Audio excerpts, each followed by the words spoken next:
ইতিহাসের পাতা ঘাটতে গিয়ে নেইমারের ইতিহাস দেখলে আপনি আটকে উঠবেন। ফুটবল ইতিহাসে সেরা কামব্যাকের গল্পটি এই মহানায়কের নামেই লেখা আছে। শেষ 5 মিনিটে দুর্ধর্ষ 3 গোলে অবদান রেখে সে বুঝিয়ে দিয়েছিল ফুটবল তার পায়ের জাদু। সেদিন অবাক হয়েছিল মাঠে থাকা হাজার হাজার দর্শক, কোচ, এমনকি সতীর্থ লিওনেল মেসিও। সবাই অবাক হয়ে তাকিয়েছিলেন ব্রাজিলিয়ান এই সুপারস্টারের দিকে। কি হয়েছিল সেদিন? 5 মিনিটে নেইমার কি করেছিল? কেনই বা এই সময়টাকে বলা হয়ে থাকে ইতিহাসের সেরা কামব্যাক? চলুন বিস্তারিত দেখি। উয়েফা চ্যাম্পিয়ন্স লিগের রাউন্ড 16 কোয়ার্টার ফাইনালের লক্ষ্যে মাঠে নেমেছিল পিএসজি বনাম বার্সেলোনা। নেইমার, মেসি, সুয়ারেজের মতো বাঘা বাঘা তারকা থাকতেও প্রথম লেগে পিএসজি 4-0 ব্যবধানে হারিয়েছিল বার্সাকে। অর্থাৎ দ্বিতীয় লেগে বার্সাকে ম্যাচ জিতে করতে হবে 5টি গোল। সবাই হাল ছেড়ে দিয়েছিল। স্বাভাবিকভাবে এমন ব্যবধানে ম্যাচ জিতা সত্যি অসম্ভব, কিন্তু সেদিন ব্রাজিলের এক নায়ক বলেছিল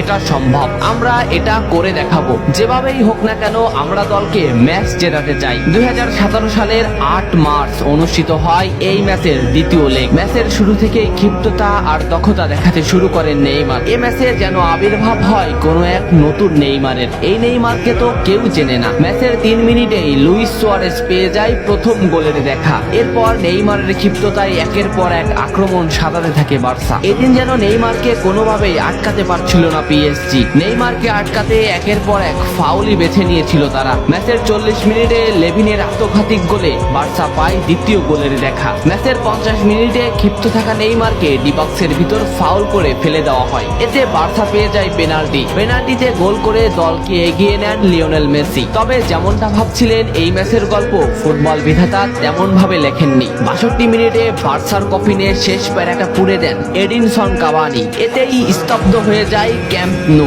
আশা ছেড়ে দেন বার্সা কোচ লুইস এনরিক। শুধু কি তাই, স্তব্ধ হয়ে যান লিওনেল মেসিও। তবে সেদিন একজন দমে যায়নি। নামটা কি কমেন্ট করে জানান। বার্সা গোল হজমের পর লিওনেল মেসি ম্যাচের সম্পূর্ণ দায়িত্ব দেন নেইমারের উপর। আবারও শুরু হলো খেলা। ডি বক্সের বাইরে নেইমারকে ফাউল করে ডি মারিয়া। এই পজিশনে 88 মিনিটে বার্সা একটা ফ্রি কিক পায়। তবে এই ফ্রি কিকের দায়িত্ব নেইমারের কাছে বুঝিয়ে দেন মেসি। শট করেন নেইমার এবং করেন অসাধারণ গোল। এই ফ্রি কিকটা বার্সার ইতিহাসের সেরা ফ্রি কিকের একটি হয়ে রয়েছে। এর 2 মিনিট পর সুয়ারেজকে আঘাত করে পেনাল্টি পায় বার্সা। পেনাল্টি নিতে আসেন নেইমার জুনিয়র। সেদিন বার্সা নেইমারের উপরই আস্থা খুঁজে পেয়েছিল। পেনাল্টিতে অসাধারণ গোল করেন নেইমার। এমন পরিস্থিতিতেও 5 গোল করে ম্যাচ সমতা এনেছে বার্সা। এর কিছু সময়ের পরে চলে আসে সেই মাহিন রক্ষণ। ম্যাচের এই মোমেন্টটা লক্ষ্য করুন। ডি বক্সের কিছুটা সামনে নেইমারের পায়ে বল। নেইমারকে আটকাতে গেল প্রতিপক্ষের একটি খেলোয়াড়, কিন্তু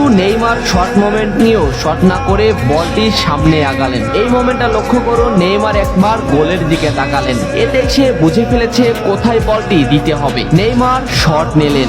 আপনি সাধারণ চোখে এটাকে একটা শট দেখলেও এটা হলো সেই শট যা লিখেছিল ইতিহাসের সেরা কামব্যাকের অধ্যায়। নেইমার এমন ভাবে শটটি নিয়েছিলেন যাতে রবের্তো শুধু পা লাগিয়ে গোল করেছিলেন। শেষ 5 মিনিটে সেরা 3টি গোলে অবদান রেখে সেদিন ইতিহাসের সেরা কামব্যাকের নায়ক হয়েছিলেন ব্রাজিলিয়ান এই সুপারস্টার। সবাই যেখানে স্তব্ধ হয়ে গিয়েছিল নেইমার সেখান থেকেই শুরু করেছিলেন। নেইমার বুঝিয়ে দিয়েছিলেন নিজের দৌরত্ব।